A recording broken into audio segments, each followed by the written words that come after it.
Hello, BookTube, and welcome back to Epic Comic Book Wednesday. This is a world's finest collaboration between Michael K Vaughan and myself, where we combine the forces of stately Vaughan Manor and Hyde Cottage to talk about the comic books on which we have wasted our youths.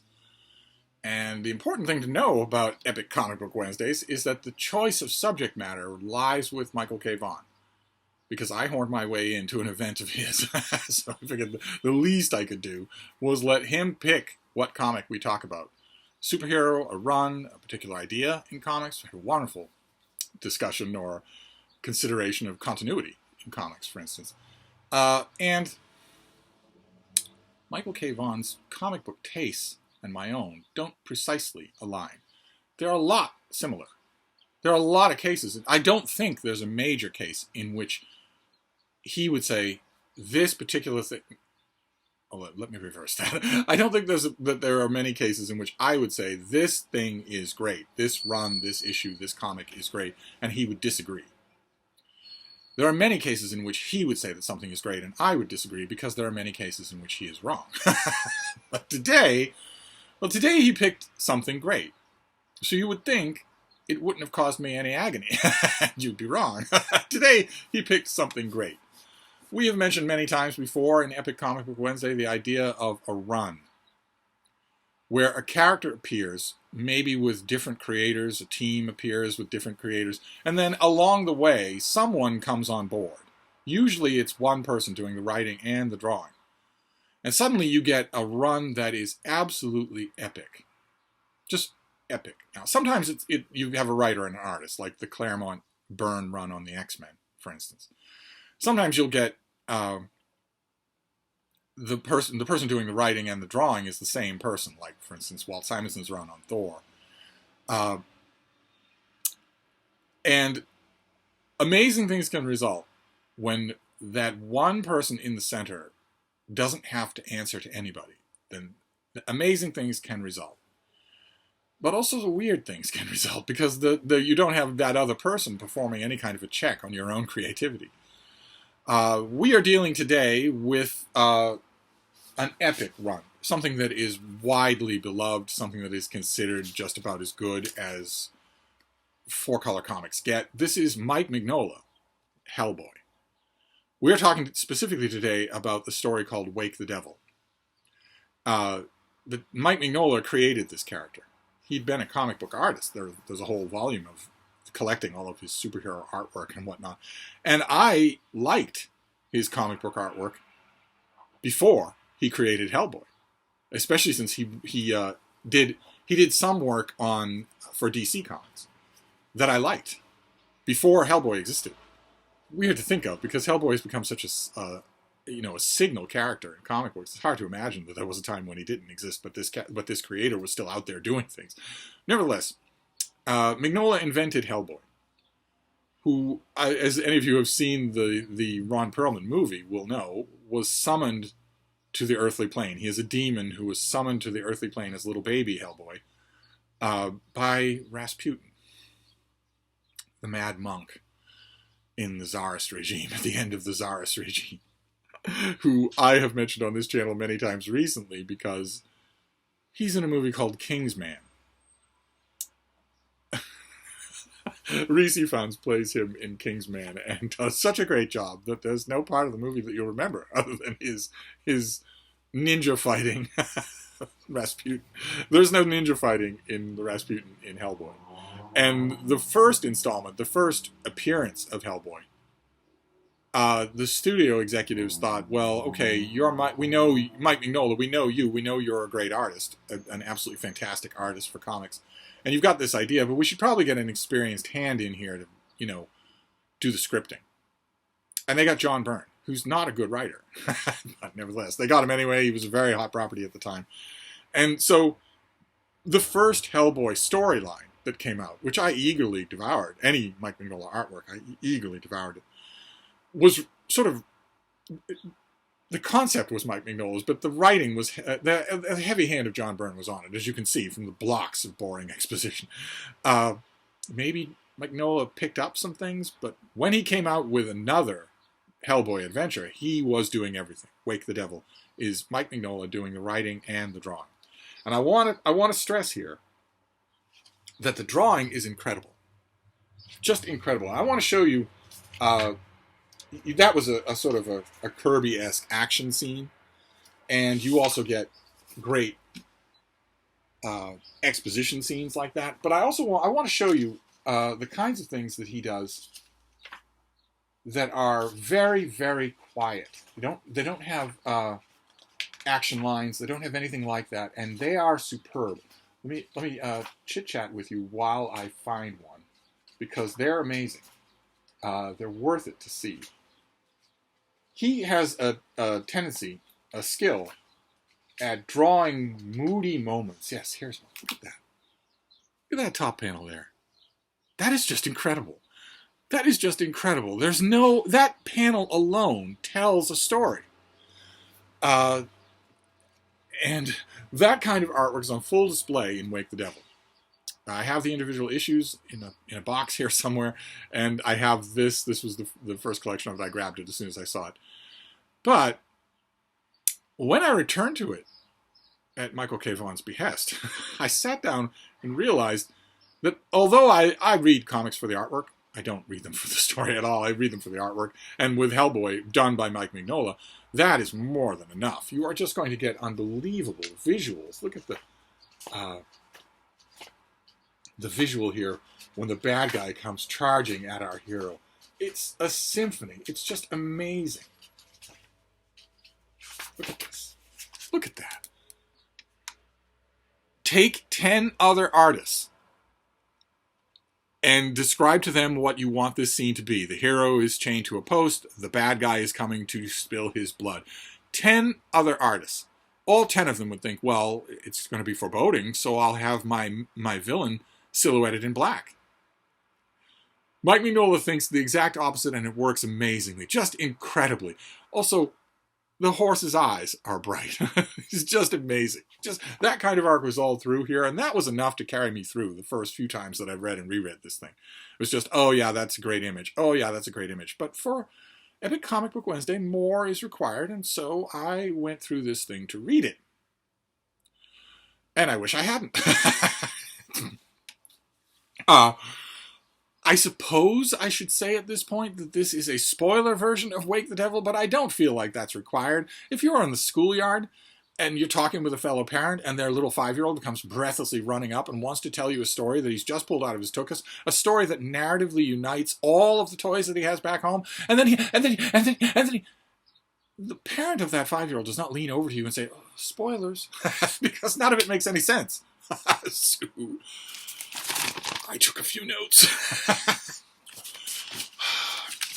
Let's see how far we can get before our brains start to dribble out our noses. The story starts in Norway, where a rich man named Roderick Zinko has found a hidden castle. The castle is 300 feet tall. It looks like something belongs in Transylvania, and it is on a wide open, icy plain. So how he's the first person to find it, I don't have any idea. He insists that his pilot drop him off there and leave him. Who knows how long they've been flying? It's certainly a death sentence, but the pilot agrees. And Mr. Zinko goes into the castle where he finds a group of disgruntled ex-Nazi scientists working away on the best, most eye-watering steam pump equipment that you've ever seen. One of those people is a woman named Ilse Hopstein. Or is it Hopman?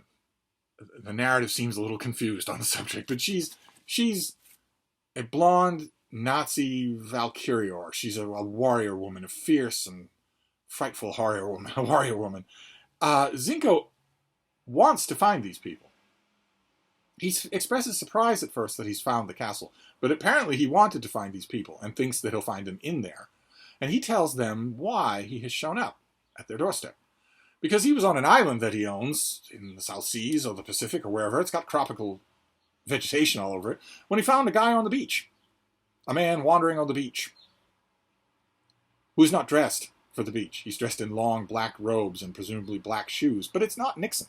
There are going to be 2 of you who are going to get that reference. It's not Nixon wandering on the beach. Instead, it's Rasputin. Even though he died at the end of the earlier Hellboy story. And also died rather dramatically at the end of his actual mortal life in the story of Tsar Nicholas. And Rasputin tells Zinko that although you have everything, you have a purposeless life, and I will give you a purpose. And that purpose will be to pave the way for my lord and master.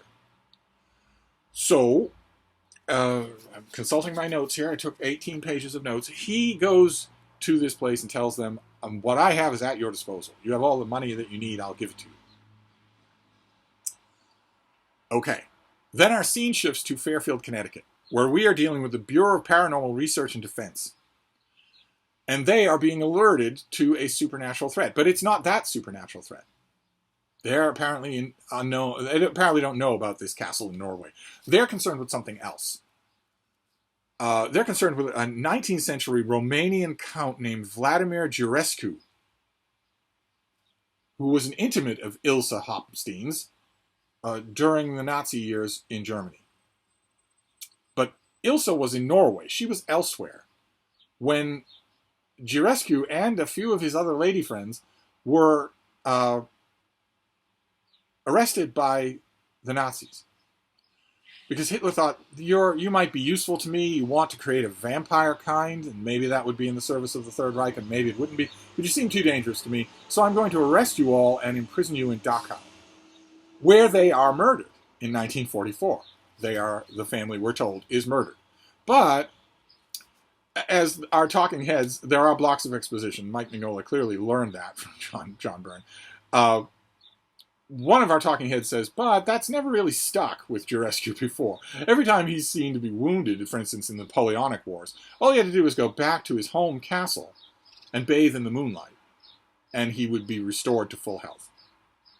So they're worried that someone will ship his remains back to his castle somewhere in Romania, where he will revive again. And they're especially alerted to this because his remains have recently been stolen from a waxwork museum in New York City. They think. They're pretty sure of all of this. Now, Hellboy is all grown up. He was summoned to Earth as a little baby demon by Rasputin, but he's all grown up. And he is a member of the Bureau of Paranormal Research and Defense. He's normal man size, but much more massive. He's extremely durable, but not technically invulnerable. We're not 100% sure what would happen if you shot him. But we know that if you knife him or axe him or beat him or drop him from a great height, he's only going to hurt real bad. He's not going to be severely wounded. Hellboy in the hospital is a contradiction in terms. And his left hand is a gigantic construction of stone. He has a prehensile tail and the roots of giant horns on his forehead. That apparently he shaves. In the movie, they add the note of him shaving them to keep them nice and trim. They don't ever grow to be gigantic devil horns. But he's a member of this group, along with a few other operatives who get jetpacks, they get radio communications, they have occasional superpowers of their own. One of them is a pyrokinetic. One of them can sense the presence of metals. One of them is, as you will remember from the movie, Abe Sapien, an amphibian-type creature who can breathe underwater. They are told about this theft of Giurescu's remains from the Waxwork Museum in New York, and they decide on a mission. They will go to Romania to try and find those remains and either confiscate them or destroy them. We're told by the Bureau of Paranormal Research and Defense upper-ups that their agents are stretched so thin that they're going to have to split into teams, and Hellboy's going to be a team all by himself. The other team's only going to be 2 people each. No idea why. No idea why this is true. They are up against a deadline. It's true. They are worried that the next full moon, which is in just one day, will be the time when Giurescu might revive himself. Since he's a centuries-old vampire who was, at the behest of, in the Napoleonic Wars, and also at the elbow of Adolf Hitler, you'd think that they would call in agents from elsewhere to beef up these teams. And you might also think that they would send one whole team to one location at a time. Romania is the size of a postage stamp. If you have flying jetpacks and planes all over the place, you can cover all the places that you want in one day to find out which one is true, which one is the real place where Giurescu is. Let me give you a hint here, a little foreshadowing of the plot. The crack people in Fairfield, Connecticut, the people at the Bureau, they are trying to figure out which of 3 locations in Romania Giurescu is located. There's a church, there's an old crumbling castle, And there's also Castle Jurescu. Which do you think? I wonder. What would be the likely place where he would be? Anyway. Our team, I'm consulting my notes here. Our team goes to Romania. And Hellboy is let go first. He's dropped out a Bombay door because he's going to examine Castle Jurescu. He's going to examine that on the chance that that's where the guy went. He's told that his jetpack is the new improved model, and that he has an activator switch at his hand. But the minute he drops out of the plane, he starts clicking it to get the jetpack to work, and it doesn't work. And we get this great visual. He's 2 miles over the ground, and he's flying. He has a jetpack on him. He's continuing to try to get it to click so that he can fly, and he's saying, new and improved, my ass. And again, we have Mignola's genius in that we get so many clicks just neatly stacked right there. But the clicking does have an effect. It causes the jetpack to explode. So not only is Hellboy falling 32 feet per second squared from 2 miles up, but he's also on fire. And plummets down to the castle, landing right on top of it, right on the room where Ilsa is berating 2 thugs, two underlings. And yet, all that does is really inconvenience Hellboy. He's so that's all he's saying. He should be pudding from the impact, and he should be charred pudding from the flames and the explosion. But no, he is perfectly ready to fight a second later. But I want to point out in this fight, before we get back to the plot, I want to point out in this fight the way in which Mike Mignola is now showing you what he himself is like as a writer. He has left behind John Byrne. He is in Wake the Devil, he shows what his Hellboy is like on his own, and it is amazingly good. It is something the like of which we have not seen in comic books. It's just purely original. Notice the fight here. You've got this creature with a detachable metal hand. He's speaking in German. He's calling Hellboy a circus ape. But look what Hellboy's saying. Jeez. He's saying, jeez. Oh, you knock it off. Ah. That hurts, doesn't it? he's talking just like a normal Joe. He's talking like Ben Grimm, the ever-loving blue-eyed thing of the Fantastic Four. I don't want to be a spoilsport and point out here that Hellboy was not raised by anyone who talks that way. And there's no reason for him to be that way. We don't know a lot about Hellboy's background when we're reading these things. We don't know. But in addition to him falling through the roof into this room, he then falls through the floor. So no luck with the architecture of Castle Jurescu. And when he falls through the floor, he is going to land someplace incredibly important. Bit of a coincidence, that. But we're going to move on. We're going to continue with our notes here, because while that's happening, we get a flashback. First, a brief flashback to Rasputin helping the Nazis and telling them he's going to summon a miracle in their presence. That the dots are not explicitly connected in this story. You have to know the earlier story, because they are not explicitly told. What Project Ragnarok is to Hellboy is not specifically shown. But we get a flashback to that, and then we get a flash forward. Keep in mind, Hellboy has just crashed through the roof of the room where Ilsa is. Then, when he's pounding on her servant, he falls through the floor. So she's looking at a hole in the floor and a hole in the ceiling.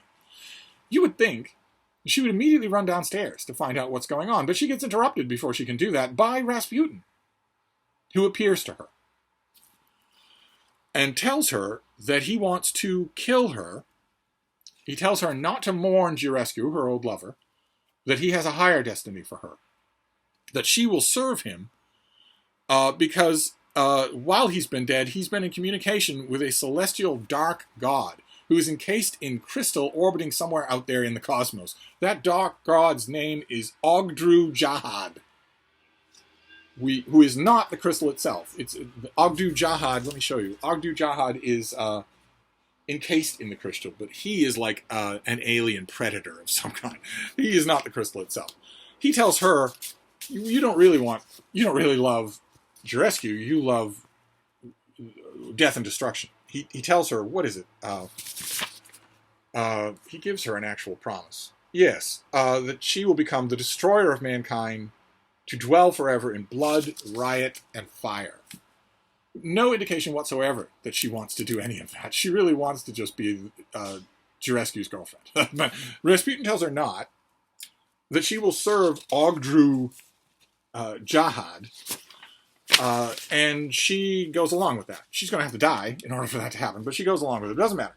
We're going to switch scenes. Hellboy wakes up, and the flunky with the mechanical fist is nowhere to be found. But he does find, coincidentally, right where he's fallen, a skeleton who can talk, who's in a dressing gown, and who tells him basically that Jarescu is his son, and that Jarescu made a deal with the Lamia, a nefarious mermaid-type sorceress being, who granted him the ability to regenerate to full health under a full moon with her blessing. She is somehow connected with the witch goddess Hecate, and that is somehow connected with a bunch of harpies. The skeleton tells all this to Hellboy. He's got axes of his own to grind. None of it seems to make any sense. But it sure is convenient.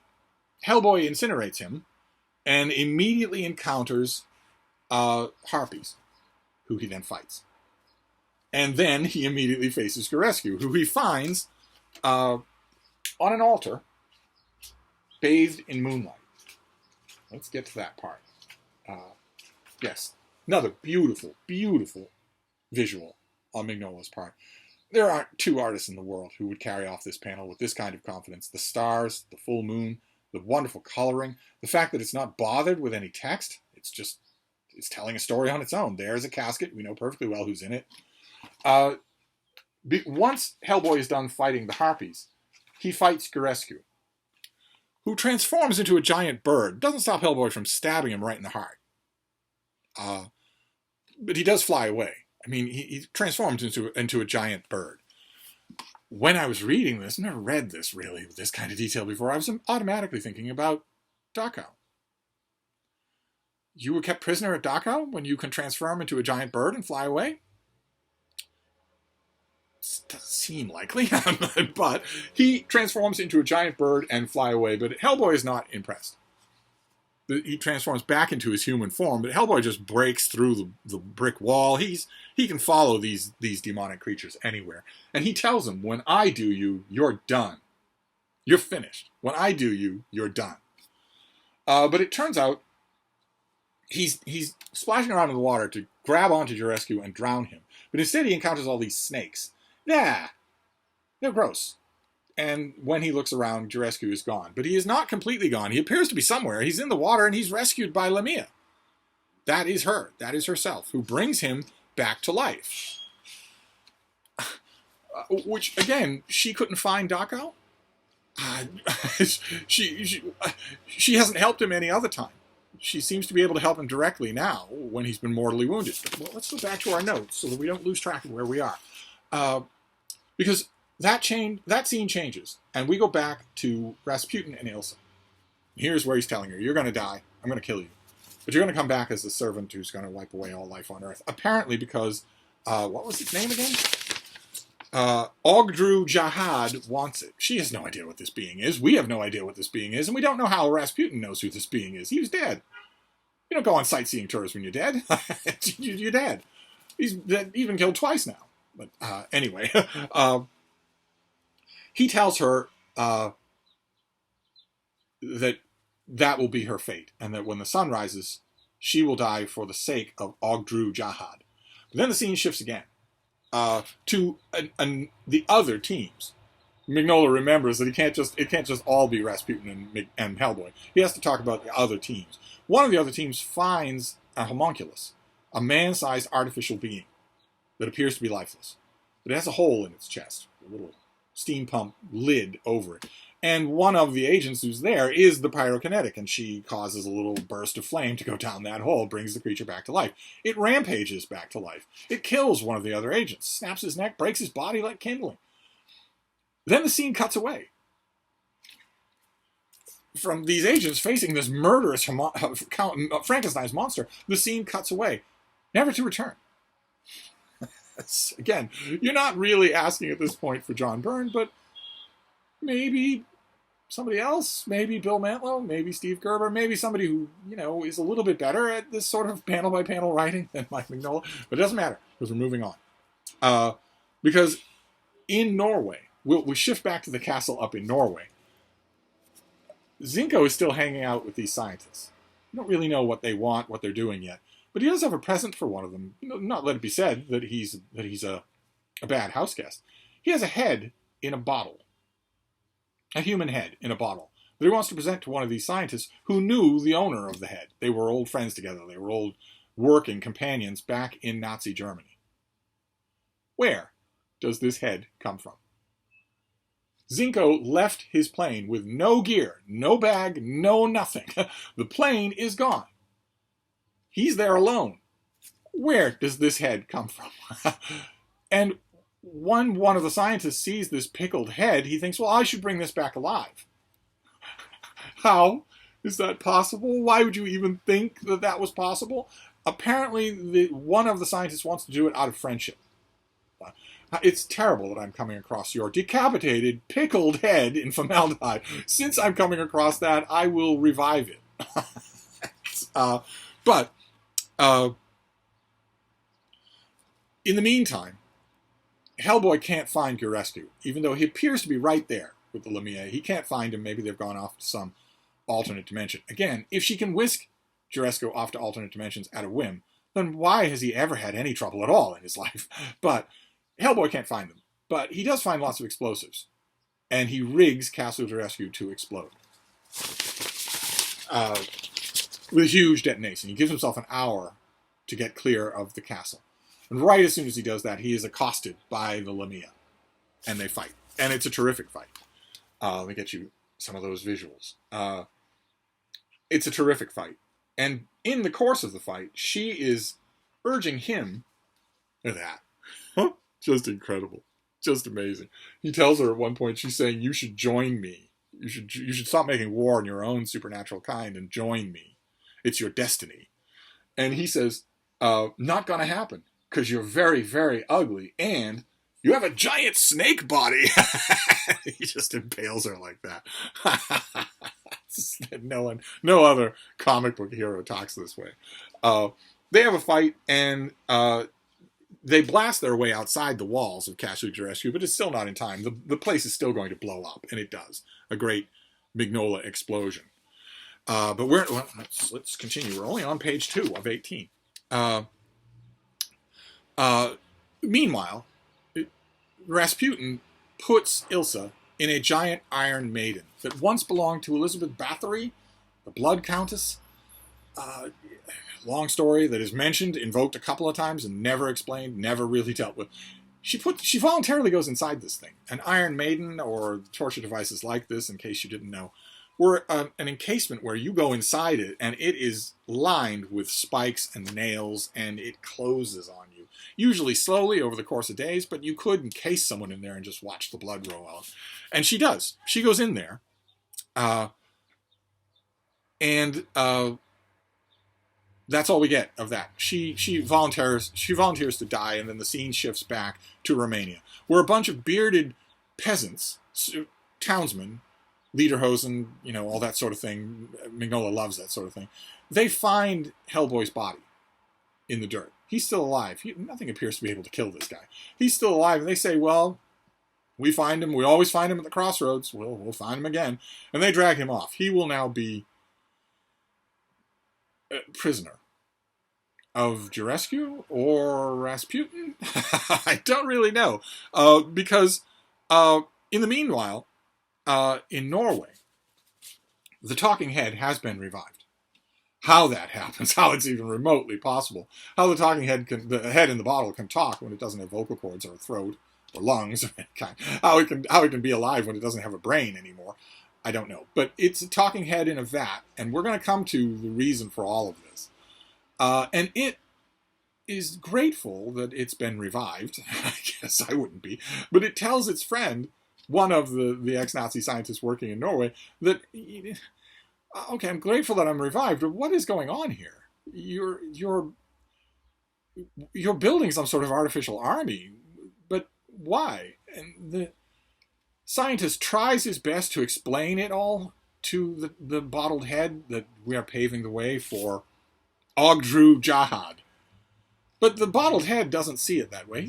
He thinks, well, you've got an artificial army here. Why don't you just use it to take over the world? What is this business of paving the way? And what happens once this god takes control? You think there's going to be some sort of sweet, flowery paradise? Who knows what will happen? We can take control now. And the ex-Nazi scientist is a true believer, I guess, in Rasputin anyway, if not in Ogdru Jahad. But he's still willing to listen. This is kind of interesting. But his fellow scientist is not. His fellow scientist considers this to be heresy. But we'll get to that. Because first, we go back to the grounds of some sort of forest field or whatever, where Rasputin is talking. Hellboy is chained to a post, and Rasputin is talking to him. First time they've met in a long time. And a significant thing, you'd think, but it's not played for any significance at all. You're supposed to just assume, as a reader, that Rasputin and Jurescu are old friends and working in cahoots with each other. They don't appear to be. I don't see why they would even know each other, much less be on the same page. They don't appear to want the same things. Rasputin is there instead of Jurescu when Hellboy wakes up and tells him, you were supposed to be Ogdru Jahad's cat's paw in the mortal world, but you turned on us. You've denied your destiny. No explanation is given in Seeds of Destruction or in Wake the Devil as to why that is true. None of these other supernatural characters appear to be able to change their destiny. None of them appear to be able to think about changing their destiny. They are simply pawns in a greater destiny. It's not like Ogdru Jahad is even capable of taking up chess. None of them seem to be capable of that. Hellboy appears to be able to do that. And not only that, but to repeatedly do it. He's repeatedly tempted with his true nature. And repeatedly spurns it, when I don't see the reason why that would be true. I guess if you're Mike Mignola, you would just say, well, because he's my hero. That doesn't seem like a very good reason. But Rasputin tells him, you no longer serve the purpose for which I summoned you to the world. Apparently he can't banish him again. So you must die. And that's when we get that scene of Jurescu riding towards Hellboy because he's going to kill him. He's going to execute him at the stake. Why Rasputin doesn't kill him, I don't know. Why Rasputin can't, maybe it's because he's dead. Doesn't seem to slow him up much otherwise. Why he would want Jurescu to do it, and why Jurescu would agree, I don't know. But he does. He tries to run Hellboy through.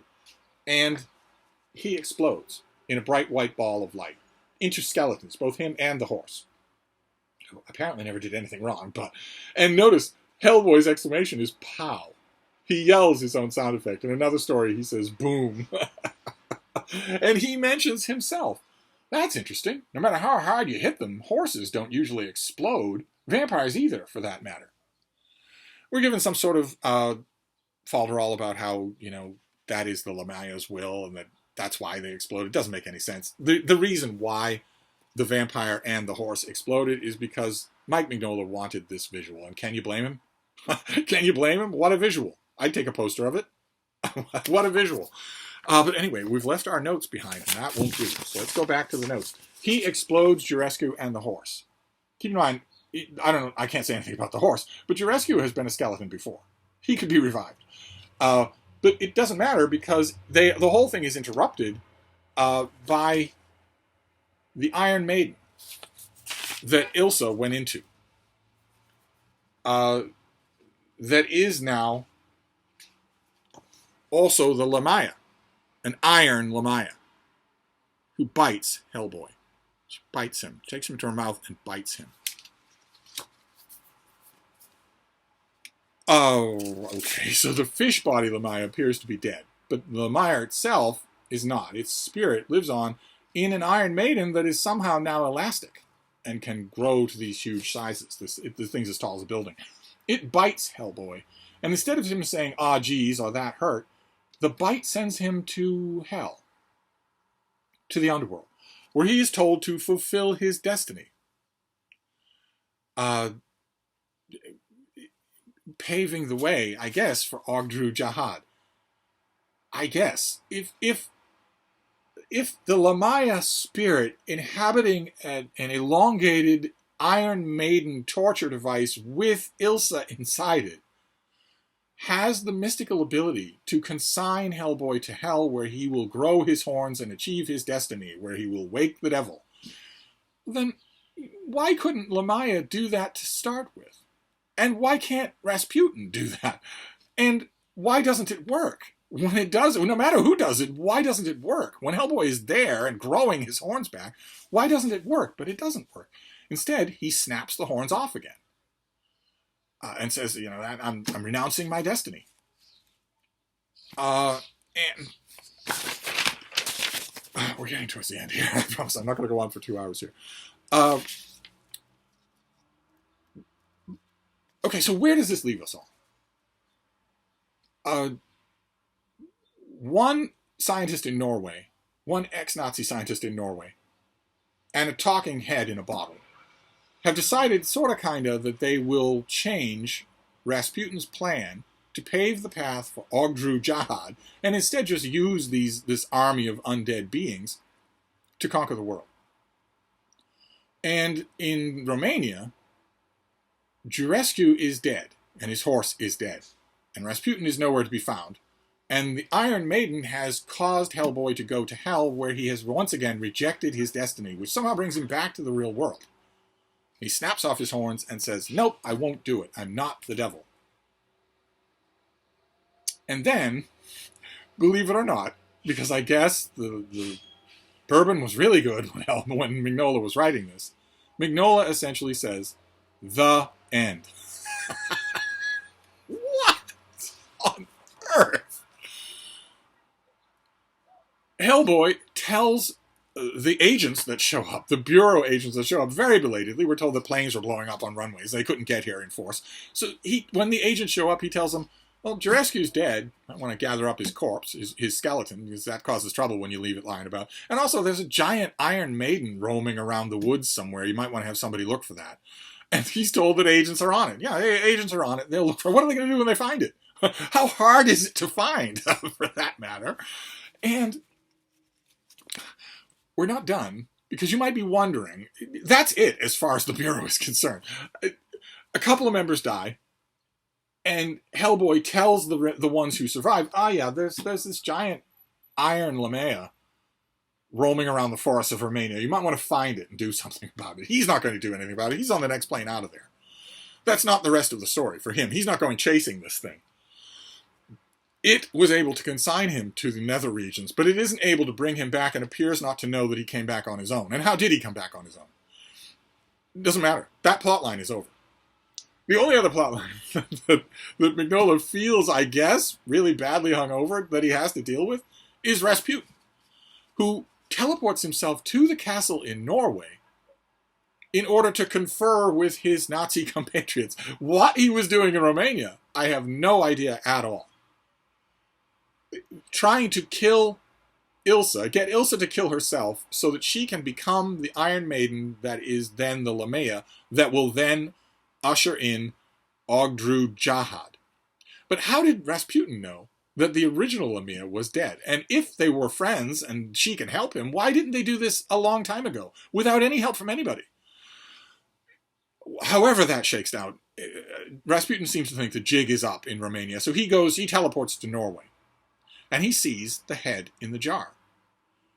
And Rasputin, who has been murdered brutally twice, who has summoned a demon to Earth, who has been in communion with a Lovecraftian, other-dimensional god trapped in crystal, thinks that a head in a jar is like wicked gross. He looks at this head in the jar and says, what is this doing here? It's ruining my decor scheme. And he gets so angry with the people that brought this head in a jar into his lair in Norway that he turns on Zinko, the millionaire who brought the head there, and blinds him, makes him go blind, sorcerously. And I guess he's still standing there. Rasputin is still standing there, and the other scientist is still standing there, and of course the head in the jar, the cause of all the problem, but the guest who wouldn't go home, he's not standing because he doesn't have any legs, but he's hanging around there too, when Zinko, who is blind, in alarm, blindly flails around and hits a big red button on the wall that causes the castle to explode. I will show you the detonation so you don't think that I'm making this up. Causes the Norway castle to explode, leaving only Rasputin, who is for some reason saying Hellboy. Why at that moment he isn't saying Ilsa or Lamia or Jurescu or even a gross head in a jar? Why is he focused on, why is he saying Hellboy there? I don't know. I have no idea. That castle in Norway explodes. Mike Mignola figured at the last minute, I can't leave a bunch of Nazis and a head in a jar making an artificial army of creature men up in Norway. If all the rest of it is over, I've got to deal with that somehow. I might as well blow it up. So he has a blind guy just randomly hit a big red button with a sign on it that says, do not press. And that causes the castle to explode. Why would you have such a button in the first place? I don't know. If you do, maybe it's behind a door with multiple keys so that you have to think long and hard about hitting it so you don't bump against it while you're moving the portmanteau. No, it's right out in the open. So he's blindly stumbling towards it while Rasputin and the Nazi scientist and the head in the jar are all yelling, no! He hits it and the castle explodes. Still isn't enough to kill Rasputin. He's dead anyway. Maybe nothing can kill him. So he goes home to his other dimension living under a tree and decides to pout for a while. We don't know what he will do in the future. Can't keep a good bad guy down. And that is the end of this story. It makes no sense whatsoever. The plot makes no sense at all. It is just Mike Mignola hauling in every bit of occult hooey that he learned about on In Search Of with Leonard Nimoy when he was a kid. That's all he's doing. He's hauling it. Oh, Lamia, that looks really creepy. Oh, what about harpies? Oh, I should grab those. And what about, there's a Romanian count. I won't call him Dracula, but I'll have him fight with Napoleon, and then he's with the Nazis. I gotta have the Nazis involved. And Rasputin, I want him back. I want him back too, but I've got to have Nazis as well. And what about a head in a jar?